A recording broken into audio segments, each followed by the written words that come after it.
Kia ora, New Zealand. Welcome to Sweet Chain Live. My name is Matt Drake. This is episode 147. Yes, we are a touch late today. Only a little bit though, like 10 minutes, if that. We're busy playing games in the background, team. What do you want us to say? We were. I'm joined, as ever, by my co-host Morgan Harfell. Good evening, Morgan. Hey, brother. How are you? Yeah, I'm not bad. I'm not bad. I've managed to get out this week for some disc golf, which is great. And you know what? For the first time in a long time, I was relatively pleased with the way I played. There you go. Happy days. Indeed. Shot 4 down at Hardcore Park in the league, and made every C1 putt. So I was happy with that. That really helped. And yeah, shot 4 down, got absolutely obliterated by Johnny Wake, who shot 9 down. He was on the same card as me, and I was like, oh. But no offense, but no surprise there. Incredible job. And yeah, it's second to last week of the league. Another 30-something people showing up. Last one next week, next Wednesday, for this year at least. Summer League kicks off middle of January, which we'll get to as well. So yeah, no. How are you? Have you been playing much? I've not barely been playing at all, pretty much since OHAL. But as you know, I went up to a wedding at the weekend, just been up in Christchurch. How was that? Wedding was incredible. Congratulations, Krill and Laura. I know you're not watching, but they're enjoying their time in Fiji right now on their honeymoon. So yeah, that was awesome. But I managed to get out to Jelly Park for a quick round, just a solo round. Yep. Shot an 8 down, which I was pretty happy with, to be fair, after not playing for quite a while. And yep. No surprises here. That's not on the top of the leaderboard this week. I was hoping, not on the top of the leaderboard this week. Christchurch Killers and all, Christchurch Killers and all. Well, we've had a little bit of a wobble with the hot scores, so we don't have any for this week. However, we're going to make it up next week. I know there'll be people kicking themselves because there's been heaps of disc golf played last week. Next week, we're going to be summing up, because it's our last episode of the year next week. We'll be doing hot scores for 2023. That's right. Boom. So if you want to know who shot the hot score for your local course, then next week we'll be going through all of those hot scores. So make sure you check. Looking forward to that one. There's going to be some pretty sick scores out there, I imagine. I should imagine there's going to be some pretty low scores and some pretty how the hell did you do that scores as well. So so we shall see. But look, we mentioned it's the end of the year. So we thought we'd do an end-of-year awards show. Now, these are the Sweet Chain Awards. They are not affiliated to New Zealand Disc Golf or indeed any other entity. It's simply ourselves, and we thought we'd do some end-of-season awards for some prestige and bragging rights for people, and also for a bit of conversation and debate. Right, and we'll see how we go. So this is how it's going to work, right? There are 6 categories that we've got awards for. We've got Male Player of the Year, Female Player of the Year. We've got Male Junior Player of the Year, Female Junior Player of the Year. We've got Tournament of the Year, and we've got Breakout Player of the Year. Okay, so and then what me and Morgan have done is that we kind of scoured over the data. The data analytics team have fed us a load of useful info. We've had a look through where we past tournament results, etc., and we've come up with for most of the categories 4 finalists. Okay, 4 finalists, and what we're going to do is at the end of the show, we're going to send out a forms link, right? And it's going to be up to you, the audience, the general disc golf community in New Zealand, to vote on who you think is most deserving of the winner. We're going to provide you some stats and information to go alongside each of our finalists. And there might be some people that we've missed out. There might be some people that we've overlooked, right? So that might need reminding. Indeed. And so if you think there is some people who we've missed out or that didn't quite make it onto our finalist list, there is a way that you can get them to win, right? So what you can do is on the form, there'll be an other. And if enough people put the same name in the other, then that person will win. So it will be really interesting in seeing. Does breakout player really need a vote? You'd be surprised, actually. It's not quite as obvious. Everybody knows the obvious one. We'll get to that. We'll get to that. But it's not quite as obvious. There are a couple of players. There are two other players of note that have had very good seasons. Actually, see if you can guess who they are, because we'll get to that award last, probably. Right. So, Morgan, should we just jump straight on with the debate, and let's get on with it, shall we? Yeah, I just want to do one thing, sorry, Matt, before we go. And he's currently sleeping on a boat in the ocean, but I just wanted to say a big happy birthday to my friend Tim Biggs. A lot of people that are in this chat know Biggs, aka Meg. So shout out to him. Happy birthday, bro, and I'm looking forward to seeing you in Thailand 2025. He'll be watching the show when he wakes up. Well, there we go. Well, many happy returns to Megs, hopefully he tunes in and grabs that. And what a place to be, eh? Out about for you. Yeah. He's an offshore underwater welder. So he's literally in the middle of the ocean sleeping right now. Yeah, wow. Well, if he's not sleeping, he's welding. That's crazy. Yeah. Okay, so we're going to go through each of these sort of step by step. We've got a bit of a visual to go through, and myself and Morgan are going to be talking through this. So let's start. We're going to start with where do we want to go first? Let's start with the male player of the year. Okay. Now, it's worth remembering, chat, that we had to scale this down to 4 players, right? And what you've also got to remember is that we've also tried to include people who we think are deserving of to be a finalist, without taking and trying our very best not to allow recency bias to be a thing, right? There's a couple of people in here in our finalists lists that you might think, well, okay, that's a bit of an odd pick. When you actually look at the results and what they've done, they had an absolutely stellar first half of the season, first half of 2023. And that's worth another thing. This is the 2023 player of the year, right? So this is a calendar year from January to December. We're not looking at the NZDG calendar, which is got a 6-month offset. We're not looking at a particular tour results. We're looking at every tournament and the disc golf that has been played in 2023. So let's kick it off by having a look at let's go to this one. And here we are. So we've got the male player of the year. Now, the 4 players that we've kind of narrowed it down to: Levi Stout, Jackson Sullivan, Jay Watkinson, and Joe Berry.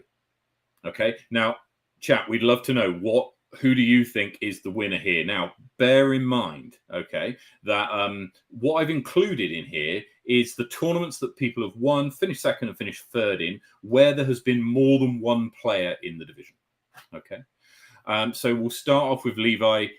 Levi had a brilliant season after he went to America. Yeah, he came back and just started punishing, didn't he? I think we'd agree. Right? However, and I'm just going to pull up his, is it this one here? And it's this one. Just going to pull up his PDGA page. If you take a look at his results prior to going to America, then they don't read as well as after, right? Okay, so here's the results. He wins in Heislander in Dunedin at the very beginning of the year. That seems like 8 years ago, doesn't it? The beginning of this year, and then at the 3 majors, doesn't perform to the levels that we know that he can. Then goes to America, competes in Junior Worlds, finishes 5th, comes back and wins everything. Look at that list. That's incredible, isn't it? So that's our first choice. Levi is the first is the first choice. Very, very good second half of the season. Jackson Sullivan. I don't think you can ever kind of discount this guy. He's always going to be in a conversation such as this. And as you can see, actually, I've included I put in bold the majors, so they kind of stand out a little bit. Lots of wins for Jacko, 6 tournament wins in total, 3 runners-ups, including a major in North Island Champs, and also a 3rd place finish at South Island Champs. His last tournament here in New Zealand, the Bros for Change, he pretty much just showed everyone how to play disc golf in the hard, windy conditions, really. I don't think anyone had an answer for anything that he was doing. Yeah, no, you're absolutely right, and that's maybe something to consider, right? Is the margin of victory of some of the wins. If we have a quick look at the Bros for Change Charity Classic win. He wins this by 9 shots. Who's winning an MPO division by 9 shots? Yeah. Well, Levi, maybe you could argue, but there's not too many people who could do that. Interestingly, we've got some comments coming in from chat. Levi by a country mile. Man, I've just had a couple messages. I'm just going to jump out and jump back in. Yeah. Okay. So looking back at our choices then, we've got Jay Watkinson, winner at Bottle Lake. And the reason I think why Jay makes it into this list, welcome back, Morgan. The reason why Jay makes it into this list is his performance at majors has been better than a lot of, the other 3 players, right? Across the board. He's been more consistent at the majors, than the other 3 players, at least in 2023. Okay. Win at Bottle Lake, 2nd at Highlander to Levi, and 3rd at Lords and Ladies, and he finished 6 podiums out of 8 events. Yeah, I mean that's a fair point. And he injured himself in America, I think, which put paid to his to his season somewhat, and so that's why you see this big gap between May and November is where he's coming over that injury, and comes back to South Island Champs, perhaps a bit of an underperformance at 7th, and then Bros for Chains comes 4th in the howling gales of Brooker Ave. And then finally, Joe Berry. It's interesting, Morgan, because when we were talking about breakout player, you mentioned Joe Berry. I did, and then I kind of thought, well, I don't know, is it? Did he break out last year or this year? Yeah, I suppose it was sort of blended into from the year before into this year. It was pretty much once he moved to North Island and started getting that experience on those bigger courses and getting to play consistently. Not anything against any of the guys he was playing back with down south, but just a different group of guys that are still at that same top level on probably a higher level course, a harder course. Yeah. He evolved, and he just kept evolving, and he's another one that we've just seen at the top all the time. I think that was about 18 months ago that he moved to Auckland, and he was at this point last year, he was ranked 8th in the country, and is now ranked 4th. So I can't. It's difficult to count him as a breakout player. When to go from 8th to 4th, right? That's not really right. However, you look at some of the wins that he's got, and it's Brook Park Brave and Waitoa Coastal Cup. So he beat Jacko in his own backyard twice, right? And also took out Te Pouhoi Breeze, which was a little bit more than a breeze. It was a hell of a lot of wind going on there. So incredible to be able to score a victory, and actually wins that tournament, I think, by some distance as well. Let me just check. Just flash over to his. This is wins by 2 shots over Johnny Wake, but this tournament was insanely windy, very, very tough, but beats a very strong field, very strong MPO field. and third at GCO, and a couple of Auckland and sort of Upper North Island runners-up spots. So there's your choice. You've got Levi, Jacko, Jay, and Joe that you can vote for. There is an other option on our forms, remember. So if you want to vote for someone else who's not listed here, there's lots of notable mentions. People who have won tournaments over the course of the year. Of course, we've got to mention Andrew Popham took out the Hanma Hot Rounds. Sebastian Faulkner, I think, took out Sub-Zero. Andrew Popham's another one that's been on the up and up. I don't think he quite makes the list, but he he's been so good all year. Yeah, and he's currently ranked 6th, right? Yeah. So you've got Ashton Clark, who's been on a run in the last few tournaments, and if it's funny. If the recency bias is probably counted against him here, because if that run was at the beginning of the year and he's had a good second half of the season, then we might be talking about Ashton Clark making it into the into this conversation. And then Andrew Popham is 6th behind those 5. So yeah, I mean he's in a great spot and has improved since last year, right? So he's currently ranked 6th. This time last year he was 16th, so he's up 10 spots. Yeah, it's good to see. I actually can't remember if it was like 1 or 2 years ago that he had a cast on his leg and he was still out there playing in tournaments. Yes, yeah. I remember that. I remember seeing him at where I can't remember where we went, but it was some tournament. He had a moon boot on. Yeah, well, he had it on at Southern Smash, possibly at GCO as well. I just can't quite remember when it was. Yeah, might well have been there that I saw him. Right. So, something to think about. The chat is saying, I think you guys are being harsh on Jacko. It's closer than you're saying, surely. Not us. He's talking about the chat. If you read through the chat. Okay, sorry. Yeah. So, we'll see, Scott. We'll see. It's up to the greater public to vote on this. So, if you feel that that Jacko should take out the victory, then put a case forward. Certainly, in terms of number of wins, he's up there with Levi. But a lot of people saying that that Levi should take out the win. Now, let's have a look at the ladies, the female player of the year. So now this one's pretty tough to do, right? And the reason why it's pretty tough is that there's quite a few ladies who kind of switch divisions. They play in sometimes FPO, sometimes FA1, sometimes FA40, etc. It's very difficult to make a kind of comparison between the lot.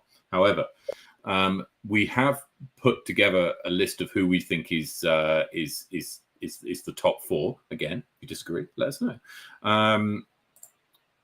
So let's go, and it's here. And 1 second. Here we go. Female player of the year. Now, this is where our recency bias, I think, comes in, right? You got Hayley Flintoff. I don't think too many people would argue with Hayley's inclusion into this group of 4. Double South Island champ in the same year. I don't think too many people have done that before. A calendar year double same major. That's got to be pretty rare. Heisender, Queenstown Classic, Lords and Ladies, Nottingley Giants, Tucker Beach Rush, Wahitapu, and then second at Southern Smash, and that was second to Cassie Sweeten. Next up, you got Victoria Speller. A few wins in the North Island, few in the South Island. Recently took out Moonbase South Island champs, and also came second at North Island champs in Topol. Worth saying that she's competing in FA1. Whereas Hayley's is an FPO, right? Yeah. FPO wasn't always offered at some of the tournaments, but that's we've got to make it clear as to what divisions people are playing. Yeah, and Wahitapu, as well. Yep. Yeah. Here's where our recency bias comes in, because Michelle Simpson, right, current North Island champ. Wins Egg Monster, wins Makaripi, wins the Triple Crown, secondly at Nottingley Giants and Tucker Beach Rush, all in FPO, and third place at 2 majors. So finishes on the podium in 3 majors. It's going to be interesting, right? Because I think she's worthy of inclusion in the finalists. And so yeah, that's why we've included her, because she's got some wins in FPO and some strong wins in there. Next up and finally is Echo Lee.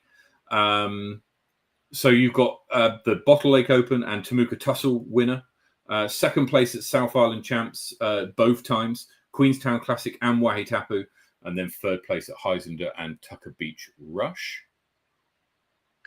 Yeah, and I mean, she's been pushing, obviously, down here in the south. It's a battle of her and Hayley most of the time, an FPO at least, and she's pushing her all the time, man. Like, she had the better of her at Wahitapu, and I know this is just recent, but had the better of her at Wahitapu all the way till the end. This is, she's coming. Yep. Going to be a force to be reckoned with. Yep. And perhaps, you know, what there's a few people been mentioned here in the other maybe in the other category. Alison Tweedy, hold on. Please, caller. We get to Alison shortly. But some other people, Amy Whitmore, yep, has won the Thermal Throwdown earlier on, won Brook Park Brave, won Heisinger, and a bunch of podium finishes as well. Yeah, and out in the States as well, you know. So, guys, that's another opportunity for you to vote for that extra person. Indeed. Mama Stout, Nicola Stout. It's difficult to make the comparison here because quite often FA40 may well play a different course layout than FPO or FA1, and so it makes it very difficult to kind of make that distinction. Nevertheless, though, two first places, 2 seconds out of 5 tournaments here. And oh my goodness, if you look at, I didn't scroll down far enough, FA40 every single tournament, third place. So, well, that's right. And she's currently ranked 4th in the country. So there we go. If you think that we've missed Nicola Stout off the list, then make sure that you give her your other vote. And absolutely, Hayley Flintoff's definitely worthy of a vote as well, guys. So yeah, make your picks wisely. Absolutely. Hayley Flintoff is ranked 1 currently. Michelle Simpson's currently ranked 2. Victoria Speller is 3. Nicola Stout is 4. Other people who have been mentioned, Echo Lee, who we mentioned there, is ranked 10th. Alison's 11th, and Amy Whitmore is ranked 12th. So yeah, I think that we've got well, in terms of the rankings, at least certainly we've got the top 3, and we've also got Echo, who's put in some strong performances as well. I think if we had a Masters division for Player of the Year, which maybe next year we would, then almost undoubtedly she'd probably walk away with that title. But yeah, we're going to be putting it to the vote, and you guys are going to decide. So if you think we've got it wrong and Nicola Stout needs to be in here and gets your vote, then make sure that you do that when the things come through. Yeah, so let's just have a look at some of the chat. I was expecting to see Nicola Stout in the mix. Nicola Stout, Amy will get my vote. Okay, Mama Stout. Matt, I think you mean to say Amy won everything she played in. Not quite true. In the States, that might have been true. They're not as good in the States as we are right here. Sorry, Riley. So, you know, it's easier competition out there. Some of the, I don't know. Some of the field sizes perhaps could be called into question. Would be my only comment. I'm only joking. He did incredible out there, no matter what. Personally think the field is catching up to Hayley. That's a fair shout, actually. That's a fair shout by Scott. I think that's probably the case, but she's still shown herself to be the best New Zealand disc golfer, lady disc golfer, and is still quite well. And actually, looking at the background of the rankings, it's going to take a while until someone catches up, and they're going to have to beat her in order to catch up as well. It's not a case that they're just going to have to, they can win all the tournaments that Hayley doesn't enter and hope to catch her up in order to really claw anything back. They need to beat Haley, which is very difficult to do. Very, very difficult to do. There's a few that have tried, and they don't succeed most of the time. Indeed. So that's the female player of the year. Now let's move on to the male junior player of the year. Here we've got 4 candidates again, and I've listed the division that they've played in, along with their wins or runners-up. So we've got Sam Lycan, recently moved up to MA1 and is actually playing MPO, I think, for some tournaments at the beginning of next year. Let me just have a interesting look. I'm sure that for at least one of these tournaments, he's playing in. Oh, there we are. There it is. There, look. This is the Bottle Lake Open. So he is playing in MPO. Recent addition, Paul Lohman there, and you can see Luke Humphreys and Sullivan Tipton also that have been signed up. But Sam Lycan down here in is now in also playing in MPO, which is fantastic to see. What is he? 18? Less than 18? He's definitely less than 18. Yeah, 100%. There's his stats, but most recently took out the Temuka Tussle in MA1, which I think is absolutely brilliant. 16, Sam Lycan. Elsewhere, Jai Tafunga, I think he's younger than Sam by maybe a year or two. I think Jai might be 14 or 15. Bros for Chains winner, South Island champ, Nationals champ at MJ15. And second at the Charteris Bay Charge. Connor's quite a bit younger again. I think is Riley 16. Is that for Jai or is that for Sam? I'm not sure. It's for Sam. That's for Sam, is it? Okay. I think Jai is maybe a couple of years younger, and Connor's maybe a couple of years younger again. Yeah, definitely. But however, wins MJ18 at the Montana Flat and Sub-Zero. Takes out MJ12 at Tucker Beach Rush and is the current under 15 national champ. Sorry, second place at nationals and second place at Moonbase. And then finally is Magnus Davison, who is younger again. I think, is he 10, 11? Somewhere around there. Yeah. So I mean, he might well be on this list for many, many years. But Connor's just turned 12. Okay, so there we go. Yeah, and I think Magnus is like 900 rated, which is just incredible. Let's just have a quick look. Yes, in fact, you're right. There was a ratings bump this week, 2 days ago, and he's jumped 17 points to 903. I think you mean there was a ratings update. We didn't all get a bump, all right, man. Didn't all get a bump. Yeah, no, I didn't have any rounds rated. The next update I will, and it'll go down. But like this one, I didn't. It's sort of stayed very similar for me. Steve Lawson says Junior of the Year, Levi Stout. He didn't play. We're talking about playing in junior divisions too. Yeah, so he didn't play in any junior divisions, which is why he's not eligible for this. If you remember, a few years ago, NZDG used to give out like the Masters Player of the Year to like Simon Feasy and Mikey Yu, and they've never touched MP40 or MA40 in the whole year. Which kind of, for us MA40 stalwarts, which I certainly count myself as one now, having got a year of it under my belt. That would be a bit of a, you know what I mean? If that was to happen. So we've tried to keep them separate and say, look, if you play in junior divisions, then you're eligible for junior divisions. And I know Levi played juniors at Worlds, but in New Zealand he didn't play any junior divisions. He played exclusively MPO. Yeah, so that's Magnus, and his results this year. Yeah, well, Riley, if you think that Levi deserves to be the Junior Player of the Year, then you can use your vote to say that he should be the Junior Player of the Year.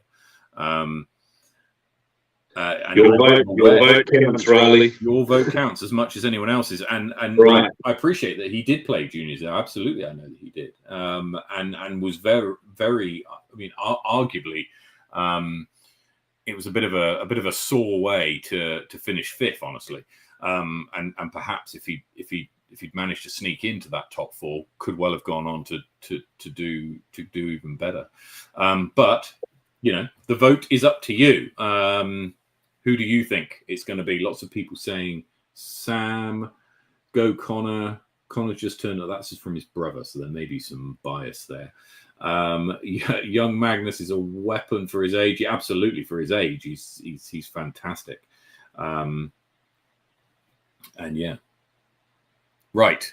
Finally, this one's a little bit not controversial, I don't think, but is quite an interesting one. Right, and it might split the room. This, so finally, well, I don't know, Morgan. I like it because I don't know where I sit on it either. Yeah, the female junior of the year. Okay, who do you go for? Do you go for Sarah Wadsworth, who was the junior world champion, or do you go for Alison Tweedy, who started off playing juniors, made her way into FA1, and has started to pick up wins in FA1, right? And he's been playing some incredible golf. Big age difference between the two, right? But really, I think if you're going to talk about female junior player of the year, it's one of these two. And you either go, do you know what? The world championship is the world championship. It's what every disc golfer, competitive disc golfer would want to win. And so to win that that's the goal. That's the pinnacle. Yeah, I mean, Leon said Alison, no question, but it really is though, boss. It's Alison is playing incredible golf and is undoubtedly, in my opinion, the best junior female player right now. But how do you look past someone winning a world championship? Absolutely. So I don't know where my vote sits with that, but I sort of see where I'm headed towards. So maybe Kelvin's saying this is a hard call for you. For me, it really is. Scott, I don't think you can answer this without some criteria for the award, right? Okay, so here's the criteria. In the opinion of the New Zealand disc golf community who tune into this show and vote on who the winner is, right? Feel that the winner is the person who is most deserving to be called the Sweet Chain Female Junior of the Year, right? So does that mean that they're the best player? Maybe. Does it mean that they've had the most successful year? Maybe. Does it mean that they're playing really well for their age compared to someone else who might be playing objectively better golf, but being older is, relative to their age a group, is perhaps not at the same level as someone who's younger, right? It's up to you. It's up to the public, up to the New Zealand community, disc golf community, to make that decision and to vote on who they think. And what we'll do next week is we're going to be revealing the result of this vote, and we'll see where it falls. I think both. I mean, you could make a case for either one of these two ladies winning this. 100%. Yeah. Right. It's definitely right down the middle, and I think it'll stay that way for the votes.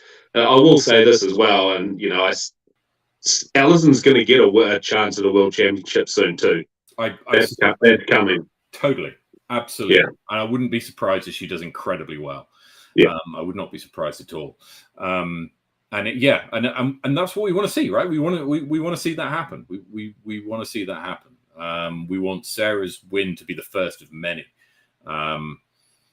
But yeah, I mean, so where does your vote go at the end of this? You'll be able to put your vote in. It's all anonymous. You just need to have. We're not collecting your email address, but you do need an email address to log in order to be able to do the vote. So you can't clock up multiple votes for the same person. Like, you can't just do the form hundreds of times yourself. So but we don't collect the email address, so we don't know. I won't know who's voted for who. So it's completely anonymous. All I'll see is the totals at the end. The emails come to me and I'll judge you. Yeah, maybe. Right. Next up is so they're the. Let's just quickly summarize the groups. So we've got male player of the year Levi, Jacko, Jay, and Joe. Female player of the year Haley, Victoria, Michelle, and Echo. Male junior of the year Sam Lycan, Jaitafunga, Connor, and Magnus. And finally, female junior of the year is between Sarah Wadsworth and Alison Tweedy. Okay, so put your vote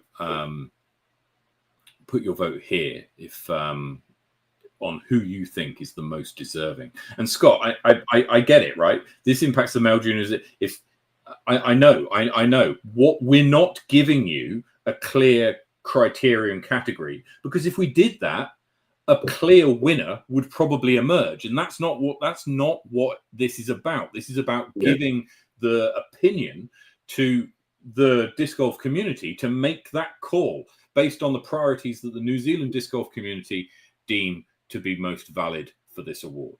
All right, and look, there's no cash prize here. This is about prestige. It's about bragging rights, if you like, if they count for anything.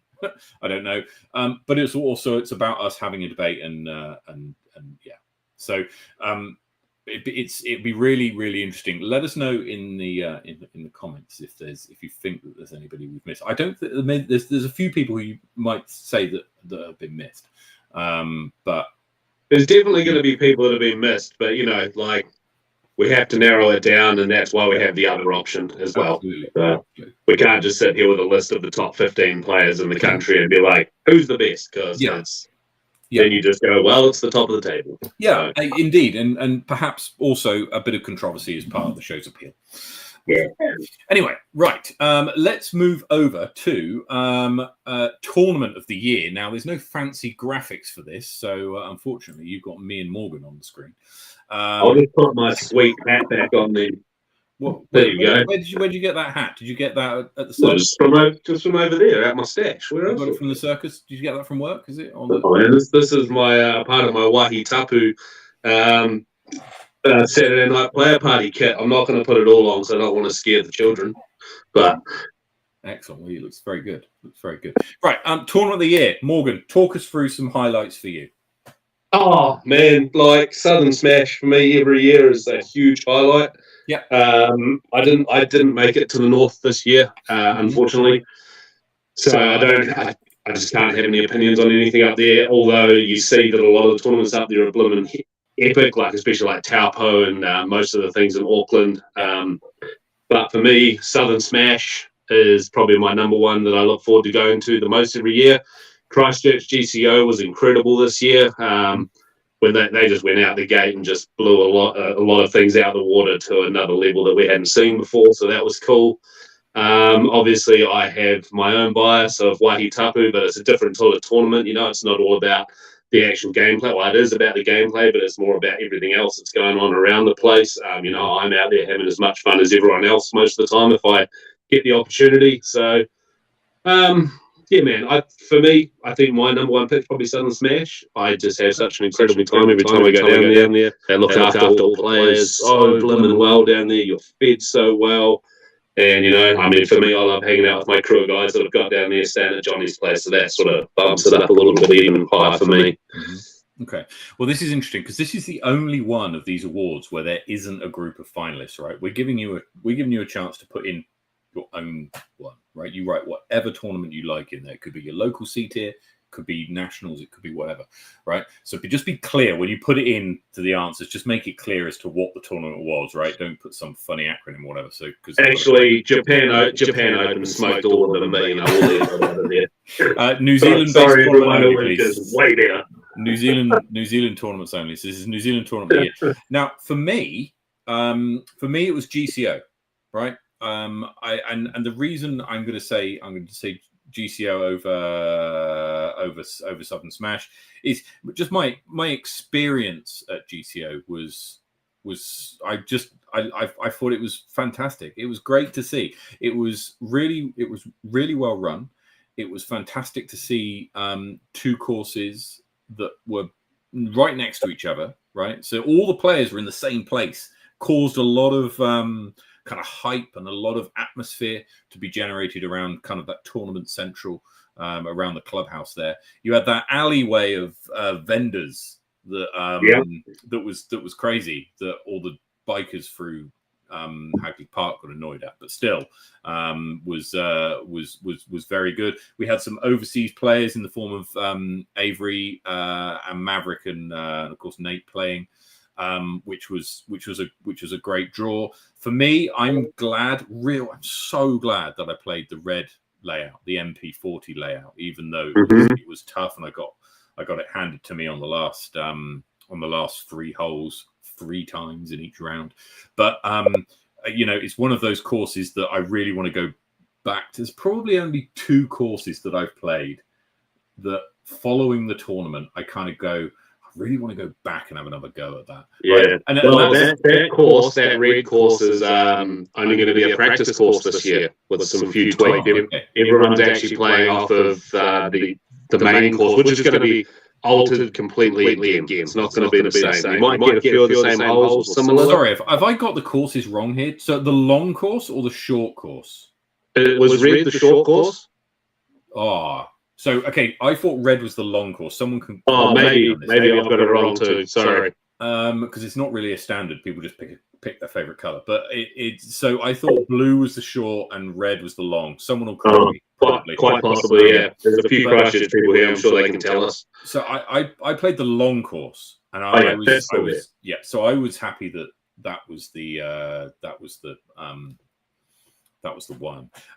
Worth saying actually, because Scott's put GCO and Southern Smash were great for the same reasons, so we had to separate them. You have to only vote for one, right? And if people put more than one in the voting box, right, I will only take your first answer. Okay, so I will only take the first one that it appears. So if you put both, then your vote will go to the person to the tournament. I'll help you out, Scott. Just don't vote for either of those two. Just recency bias. Where did you just have heaps of fun? Greg is telling me opposite. So blue was the long course and red was the short course. My apologies. So it's the one of perhaps 2 that I really wanted to get back to play the course again, and that's just looking at the playing side, not taking into account the experience. Now, I had a great time. I was fortunate enough to be staying with Leon, who was like right in the center of everything. Avery and Maverick were staying there as well, so it was great to spend some time with them. So I was very fortunate in that. So that might have tainted my view, but that's who I'll be voting for when I put my votes through. What else have we got saying here? We've got I loved Waitapu and Moonbase for the extras, the distance comp and skins. Both great experiences. Yeah, I mean we're starting to see that. Like we're starting to see more tournaments offer these extra things. It's not enough now just to put on a tournament. You have to add the extras and provide the additional entertainments, I guess they are really, so that the experience of going to a tournament is like going to a festival. It's not, you go to a festival if you want to watch the music, but also a lot of people go to a festival because they love going and being around a festival, right? And it's like a little small town. I don't know if anybody's ever been to Glastonbury Festival. I went once in 2003. And just a little festival, that one I hear, a little local. It was crazy. 2003, REM and Radiohead, if anyone's around. And it's amazing, right? But the big tournaments like this, you go to for the same reasons. The disc golf is almost like a second part. Sub-Zero is definitely up there. That's getting a vote from Tom Strawbridge and Matthew Rance also as well. Can't beat the breeze at Tipohoy. There might be some geographic bias there from Anthony. Also, Morgan, you mentioned one earlier on, Armageddon. Yeah, Armageddon. Yeah, I mean, when I was at OHA a couple of weeks ago, I just heard so much about this tournament, things that I hadn't heard before, and like multiple people telling me it's the best event they've ever been to, and not just because of the event, but like the way it's run and all the little side things, and you know that's given me the push to sign up to go this year. I've seen So you sign up. Yeah, yeah. yeah, I Very good. signed up, booked flights and everything. I was like, you know what, bugger, I'm going. I'm just send it. I got paid, and I was like, waste all your money or spend all your money. It's certainly not a Who waste. needs Christmas presents? You'll have a Not the wife. fantastic you'll have a fantastic time, I'm sure. Yeah, for sure. Certainly not a Hey, waste. sorry, Matt, 2 6. I just need to grab my phone charger. Okay. So what is everyone else saying then? We've got a few votes for Sub-Zero. That will get more votes, I think, than perhaps expected. Armageddon was in 2022. Really? Okay. Well done, Tom, for bringing that up. I'm not sure that's going to count, honestly. It's a shame that Morgan's not here to kind of defend it. Was there no Armageddon 2023, or is it being like early next year and that's kind of the annual equivalent? It just happens that it crossed a year. I don't know. That might be the case. Morgan, hello. I don't know if you heard any of that. Nope. Armageddon was in 2022. So, Roger. Well, that's out the window. Cool. so it doesn't qualify, unfortunately, this year. April 6th and 7th next year, right? So it could well feature in next year's end of year awards. We shall have to see. Certainly, it's one that's on my list to get to. Again, next year is going to be tough. First half of next year is going to be real tough for me to get to any tournaments. But it's certainly one to add to this, especially considering the proximity to me. What else? What else is are people saying? Has anyone else got any? Taupo? Surely Taupo, man. Yeah, look, the course at Topor is great, right? The course at Topor is fantastic. I think what Topor lacks, that Southern Smash had a great solution for. GCO had a solution for, but it wasn't as good as the Southern Smash. Invercargill has a very good solution for, and that's a tournament HQ, right? A clubhouse or something similar that is that people can get together at and gather at and stay in the shade or out of the rain. And there's maybe a bar and you can maybe get some chips or whatever. And I think that kind of that facility really adds itself to a tournament. It's not one that Topor's got, unfortunately. It definitely makes a huge difference, just having that hub. Yeah, totally. Yeah, totally. I mean, and you can set gazebos up and you can get the barbecue going, and thermal throwdown. That's what they did, and it was nice around that kind of hole 1, T of hole 1, T of hole 5, etc. But to have that kind of indoor space, the Smash did it great, right? And also at the Smash, I don't know where you were watching the final of the MPO division. At the Smash, I was up in the clubhouse. Yeah, looking down over hole 18. That's it. And I was right in the corner watching the last few cards come in. Yeah, I think you watched me come in. yeah. So Steve's selling his Topor Golf Club as an incredible base for 23. That might well be the case. I wasn't there. So that could well be the case. So other people might want to correct me on there. Heisender's getting a mention. Rip Heisender from Riley. I'm not sure what that means. I played Heisender 2 years ago and it's fantastic. Yeah, well, they didn't read the course again this year, so they've got the Seafarer, obviously, which is their new tournament, which is a different location. Okay, I see. It was at the Scout Camp, wasn't it? Waiora Scout Camp. Now, that's an incredible location, but I tell you what, those guys put in such a massive amount of work to get that to where they want it.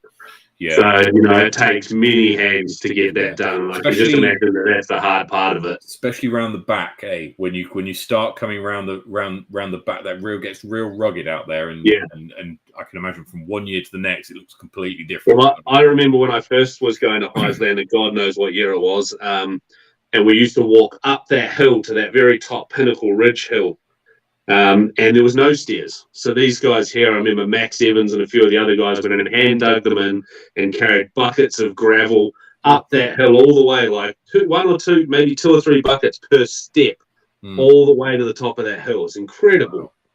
That hill is not a nice hill to, especially if you've gone and taken like a double or a triple on the hole before, and you've got to climb up a hill to reflect on what you've. It used to be, I think off the top of my head, it used to be like a little bit later or mid round, and now it's one of the first holes. So yeah, that's right. So I think it's hole 4 or 5, and I think it might have used to be 8. Down.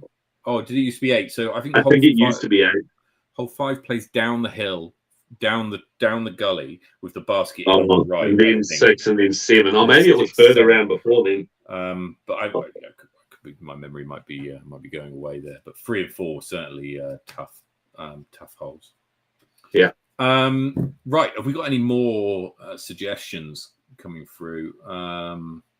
No, it doesn't look like. So plenty to vote for, plenty to have a think about. Don't just go for the most recent tournament you've been to. Or do. But consider all of the tournaments you've had this year, and remember, 2023 is the cutoff. I think the first tournament of the year was Heisinger. It typically is, and so that was the first one that kicked it off. So from 2023 is the ones we're interested in, and it's going to be a free form field. So just type in the one that you think is right. All right. Next up is breakout player of the year. Now, Morgan, who do you have as your breakout player of the year? J-Dub all day. You know you're getting my vote, dude. Johnny Wake. Johnny Wake. Right. Let's just have a look because I've got. I can't preach that hard for weeks on end and not vote for him. Right. Okay. So let's just have a look. What you're seeing here is a bit of a sneak preview or a kind of a behind the curtain of the power rankings. Okay. And what the data analytics team have got here is this is the rank currently in this column here. This was their rank in 2022, right? At the end of 2022, this is their rank. Where you see 134, that means everybody who wasn't ranked, right? 134 or higher is everybody who wasn't ranked. So Johnny Wake has gone from not being ranked to 14th in the country, and is perhaps the obvious choice here that you see. However, I want to pull out some other kind of alternatives, if you like, to who you could consider if you weren't going to consider Johnny Wake. And actually, in terms of the voting for this,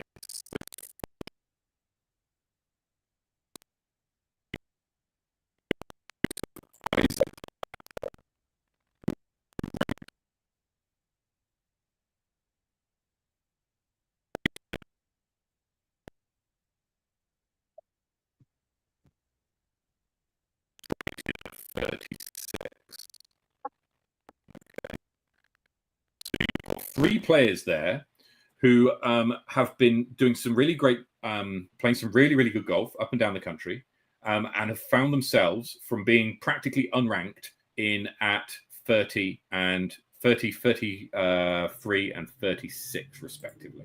Matt, sorry, I'm hearing that your audio might be gone. Chat, can we confirm, please? My apologies.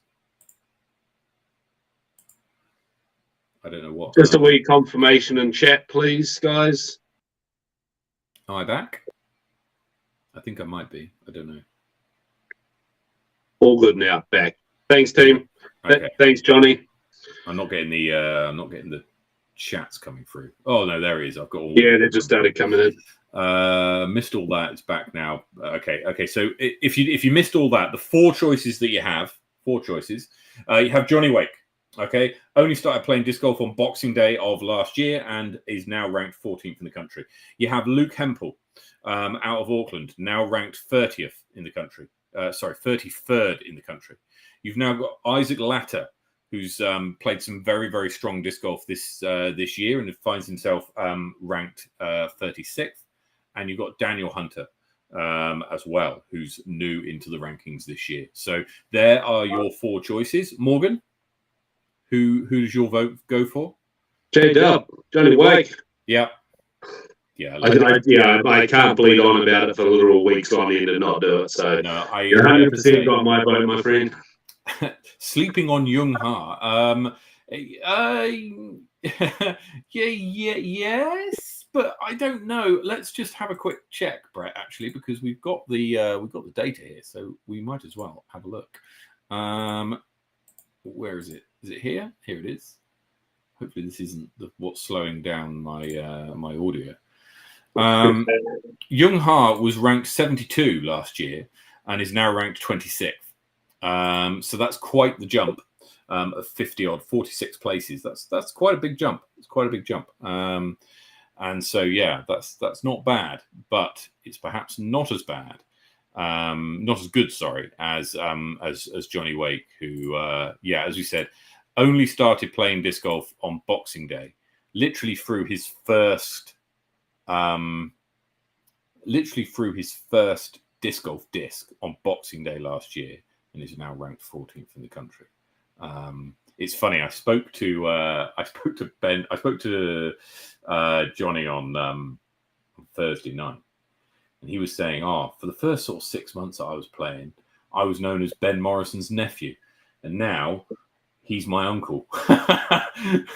It's been incredible. The meteoric rise of Johnny Wake has been crazy. Played with him last on Wednesday, he pushed Joe Berry at Tepohoy to within 2 shots. I think 2 or 3. Johnny, you're going to have to come down to Armageddon and show me what you got, man. I need to see this in person. Well, actually, I spoke to him on Thursday about this very thing, and I said, "Look," and he has signed up for some tournaments. So he's signed up for. Let me just see. I know he's playing in the South Island at some point. I said, "Look, you're going to have to go down south because there's a lot of people down south who have seen you do all this cool stuff up here, and they want to play you." Right. And so he is coming down to the Garden City Open in March. So many people will see him there and get to play against him. Might as well stay down for the week and come up to Armageddon. Unfortunately, I think that's what he's doing. I think that's what he's doing. Shout me some flights. I've shouted you enough, all right? I've shouted your name to the heavens. Unfortunately for everybody in the South Island, I think the Garden City Open course is about as well suited to his game as you're going to find. It's perhaps it's relatively open. If it was more wooded, then there'd perhaps be some be a little bit more trouble there. But I mean, this guy is throwing silly distance off the tee. And I was playing with him yesterday, and it was like he was just draining putts from circle 2. Like when someone plays an upshot and you think, they're not going to make that putt. He was making those putts. There we go. It was one of those days. One of those days. Isaac Latter's getting a lot of love in the chat. So that's someone who's worth looking at again. So just to confirm, Isaac Latter's climbed from 120th this time in 2022 up to 30th in the country. And let's just have a quick check on how exactly he's done that. Isaac based in Dunedin. And I've got his PDGA page here. So nice little bump in the last ratings up to 926. Not too many in the way of wins. However, some strong finishes. Right. So podiums there. Yeah. A few podiums. And let's not forget, MA1 is a stacked field now. You've got to play some real good golf if you're playing well in MA1. It's not, you don't just turn up. Tip of the cap to Isaac, who's been playing some great golf and has been playing well enough to find himself climbing up to 30th in the country. Hold on a second. He's got an MJ18 on the bottom there. Yeah, I guess he must be. I guess he must have been 18. He must have been turning 18 next year, I suspect. Huh. And no offense to you, I genuinely just thought you were slightly older than that. But yeah, Brett's asking for a slow scroll down that spreadsheet. Yeah, all right, okay, we'll do that. Okay, we'll do a quick, a very slow scroll down, and we'll go until we find both of us, Morgan. All right, we could be here sometime. We could be here sometime. We could be here sometime. Oh my God! So sing out when you see your name. So if you see here, this is your rank in 2022. This is your change. If it's a negative number, you went down. If it's a positive number, you went up. Sam, down 3. Where are you? Are you couple up from there? Oh, there we are. Yes, you're. Oh, but you were 70th this time last year. So you're 43rd, up 27 spots. There was a day in time where I was in like top 10. I think I finished. That one over there says 11th in New Zealand in 2009, 18, 19? 2006 or something, was it? No, 2019. Okay. Just looking at it across the room, it's screwed to the wall, my little award. We have to go pretty far down. There's Brett Carlisle, I know who's asking, up 2 spots from last year, up to 84th. Ben Schicker was a name that came up. He was actually 34th last year and was dropped to 87th. So unlikely this year. You have to keep going down until you find me. Oh my word! I think I was 131. There we are. I'm down 35 spots on this time last year. In 131st. So there we go. Anyway, that's enough of that. I feel better about my place on that the further you scroll. Just keep going. There's some good players, eh? Like you look at it and like I look at that list and I'm like, oh, actually I didn't realize that I'm ranked higher than that person. Yeah. But yeah. Anyway, right. So they are your categories. You've got 6 categories to vote on: male player of the year, male junior, female junior, tournament of the year, and breakout player of the year. Okay. Now there's no prizes for this. It's just bragging rights, prestige, notoriety. You'll go down in the annals of history as being the inaugural winners of these awards, and maybe next year we'll open it up. What we're also going to do is there's going to be a free form. Is that the right way to say it? A free form field. I think that's right. For I want you, the public, to nominate somebody for an award that you choose. Okay. So it could be, and we won't be able to perhaps read out all of them, but we'll read out if there's any that are similar, then we will, and if there's any that are quite funny, then we will as well.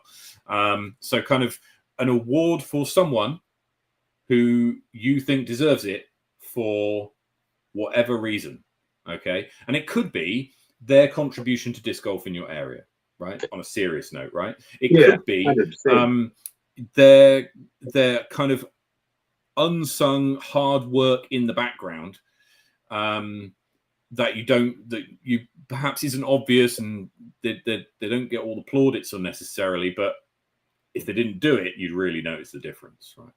It could be the person who has really helped you out for whatever for whatever it is that you're going through, whether it's helping your game or otherwise. I mean, it could be someone who's done that. So there's going to be a free form field. So we're going to, and it's going to be called Your Award. All you need to do is in the field, you need to just put what the award is and who's going to win. Matt and Morgan, New Zealand's best late night Thursday disc golf related podcast. Yes. If we lost that, we'd have to give it up on it. It would be tragic, wouldn't it? But yeah, what are we calling these awards? The Cheneys? Yes, I think we can. I think we can probably call them the Cheneys. Well done, Brett. That sounds good. I was trying to think of something like that, but good. Caddy of the year, maybe Caddy of the year is a thing, right? If you can, 100%, man. There was some other podcasts out there talking about this, how and this was on the Tour Life, right? How the Tour Life podcast with Brody Smith and Paul Ulibarri, and Paul Ulibarri is talking about his caddy and the kind of employment terms, only rough, not detailed, rough employment terms that he gives his caddy. So his caddy works for, I don't know, Paul Ulibarri Inc. or whatever, and that's who that's what he does, and he gets bonuses based on Paul's performance and etc.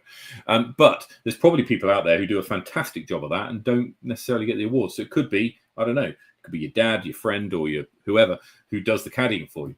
Club of the Year, Kelvin Cummins makes a good shout. Club of the Year, maybe that's a good shout. That's a good award. Anyway, so that final one is your award. You get to choose it. We won't be able to read all of them out, but we'll read the ones that we think are the kind of most deserving, all the ones that that kind of make us laugh. Funniest angry player, yes, that could be amusing, and depending on who it is, we may read it out. So we'll see. Okay, so right, let me get this. Now we'll be sending this link out on our socials, etc. And Morgan, you'll share it to the Generation page as well, eh? Oh, sure. Yeah. Yeah. No. Absolutely. Let's put this in to the chat so that you can start voting on it now. And if you've got any, let me just check. No. Okay. Matt, are you going to make it that people can do more than one of these extra categories, or is it just going to be limited to one a person? We could do a few, eh? Maybe just cut 3 in there. Give them 3 options. Okay. Doesn't need to be more than that. Otherwise, that's right. You don't have to fill these ones in the final 3. They are you don't have to put any of them in if you don't want to. But it's really an opportunity for you to let us know what you think is so sure. So there we go. The biggest cash putt of the year, Kelvin Cummins, $300. Circle 2 on film. Check out the Generation Disc Golf page and you'll see the video that Kelvin and Marie Cummins put together for the skins match up at O'Howe. That came out today, guys. Check that out.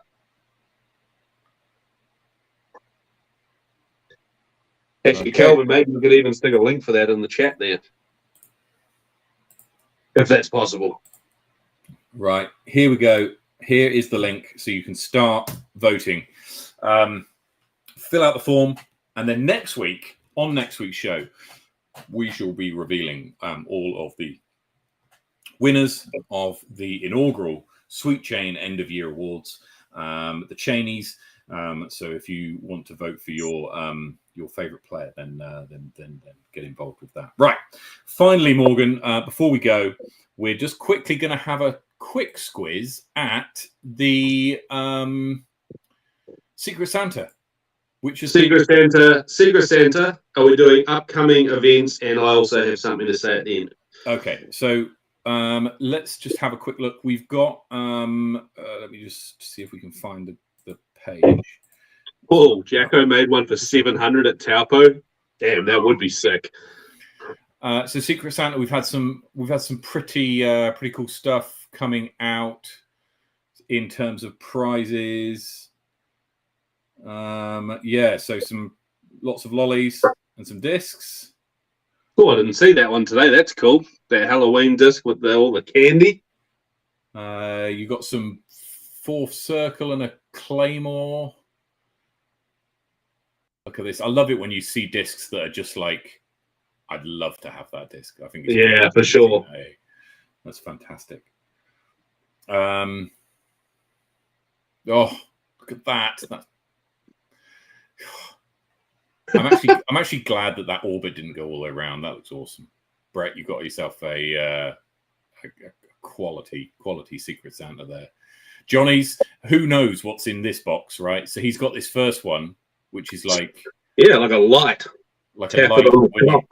Yeah, right. And then open part 2 at Christmas. So we'll get more on that when a little bit later on. Lots of people saying they sent their parcels off. Remember, the 18th is your deadline for sending the parcels off, and that's simply to get the package delivered in time, right? We want to make sure that everybody gets their packages.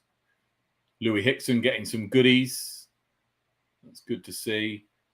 Oh, some sweet Team Innova stuff there. Some real good stuff being sent out. So look, I think this has been a great success, actually. Yeah, absolutely. We'll definitely be doing it again. Yeah. So I mean, let us know if we'll do a feedback on the Secret Santa. Maybe in January, when everybody's had their things delivered. But yeah, it looks like it's been really good, and there's been some. We really, could really do this like a couple of times a year, man. It doesn't even have to be like a Secret Santa thing. It'd just be like a collector swap. Yeah, like a disc swap thing. I think. Yeah. I think there's ones that are done similar to that elsewhere. We'll have to have a look at how we can make it work. Right, now, you wanted to go through. What else did you want to go through? Oh yeah, there's just one thing I wanted to bring up, and it's just about NZ Elite Series.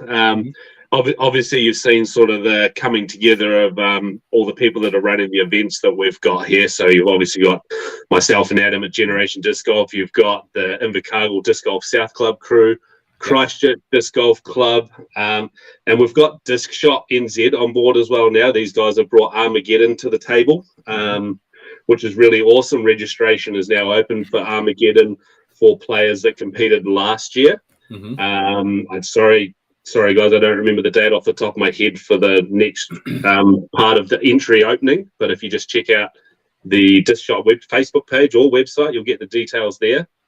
GCO's registration's also open, so that's really exciting. That's starting to fill up quite quickly, and yeah, we're really happy about that. But just like the coming together of all of these guys, and I just want to say a big thank you to all of them, because there's some really cool stuff going on in the background. And something that's come out this week is we had a big conversation about tournament directors and who's the best at doing what sort of thing, and what would be helpful. This is just internal conversation. What would be helpful for me to go here and do? What would be helpful for Leon to be here and do? And what we've actually come to, the guys down in Invercargill have had a brilliant idea, and they're actually looking for some outside help, and they've brought in Hayden Shaw, who's now going to be tournament directing the Southern Smash this year. So on top of every piece of experience that they put into that event for the last few years and made it to what it is, they're now bringing in someone who can just bring in another angle, another layer of the onion, you might say, to just really spice things up. So this is really new. We don't have too many more details even in the background of what's going to happen because of this, but I know Hayden. If I know Hayden, he's got some things up his sleeve, and I'm pretty excited to see this. So big ups to Hayden. He's definitely the most toured tournament director in New Zealand, in my opinion. I know there's others that come down and run events, but he's consistently running events in the North and the South Island, man. And this is only going to be good things, Absolutely. Being able to work together with all these guys is just, we're really going to try and push things in a good direction as best we can. Absolutely. That sounds fantastic. It looks like the Smash is going to just go another layer higher than we saw it go last year, which is fantastic, and great news for all the players, right? Everybody who's signed up and is going to go and play in that event. So yeah, for sure. I mean, those guys are also going to be not even in the background; they're going to be in the foreground running the event. But he's going to be the tip of the spear, leading the way. So pretty hyped for that. Good work. Excellent. Lots to look forward to. Talking of upcoming events, let's just have a quick look at the upcoming events. Oh, hang on. It's this one. Johnny's just sent a picture to me of that light, and it's sitting on top of a basket, and it looks pretty incredible. I'm not sure if he wants that shared or not, but I'm going to send it to you anyway. So this is next year. So we got the only real input here is the Ashburton Open, which is on the 24th of February. Other than that, this I can't believe we got a full page here. And like, look at this: 1, 2, 3, 4, 5, 6, 7, 8, 9, 10 of these events occur before the 24th of February. That's the first 8 weeks. You got these 10 events. Morgan, we're going to be busy first half of next year, first part of next year. Yeah, absolutely. And just a reminder to everyone out there, Roxburgh is sold out now, but there is a very small wait list, and it's always worth jumping on that if you are interested in getting amongst the action. Yeah, totally. So make sure you get along to these events if you can. Egg Monster North Island Champs kicks us off, then Roxburgh Open, Southern Smash, Seafarer, then the first of the Tour Down Under events, Topol Classic, New Zealand Nationals Bottle Lake and Paradise with a Midsummer's Dream in Christchurch on the 28th if you're around. Ashburton is another one-dayer, 2 rounds on the one day in 24th of February. Queenstown Classic, Garden City and Montana Flat are the ones we know about. We have a voice message through to you, but I don't know if that's safe to open, Matt. Okay, I won't open it here. No, that's fine. So there we go. Lots to GCO Rego is now, yes, and that's exactly right. So we can change that. The Garden City Open registration is now open. So head over to Disc Golf Scene and make sure that you register for that if you can get to Garden City down in Christchurch last weekend in March. Yeah. And obviously Armageddon to go on that list as well. Right. Morgan, anything else? Sorry, Tom, I don't have my phone with me, so not to hand, so I can't see your message. But yeah. To answer your question, Matt, no, nothing else from me. We had a little bit of a late start, but when for some reason at the start you said to me, might be a shorter show, I knew that was out the window right from the get-go. It's 10:30 p.m. Yeah, right. Thank you, everyone, for joining us. Thank you again for another good week on the show, Matt. Indeed. Thank you so much to everybody who put up with us starting late, but also for everybody who has already voted. 9 people have voted already, have put their votes in for the Sweet Chen End of Year Awards. I'm sure that'll go up as the week goes. And 2 more people have subscribed in the last 10 minutes, I see. They have. If you like what we do and what we talk about, then please consider subscribing to us on YouTube. It's free, and all you do is click the subscribe button. You'll get notified. If you click the bell, you'll get notifications every time we go live. And you can catch up on previous shows as well. And it really does help the channel out. We've got 19 more subscribers until we do our next giveaway. The last one was a lot of fun. We gave away 3 discs in a day. That was good fun. But otherwise, next week we will have the results of the Sweet Chain End of Year Awards. We will also have hot scores for the whole year 2023, and we'll go through in a little bit more detail the power rankings for everybody this year. We'll keep scrolling down all the way down until we find everybody who's watching.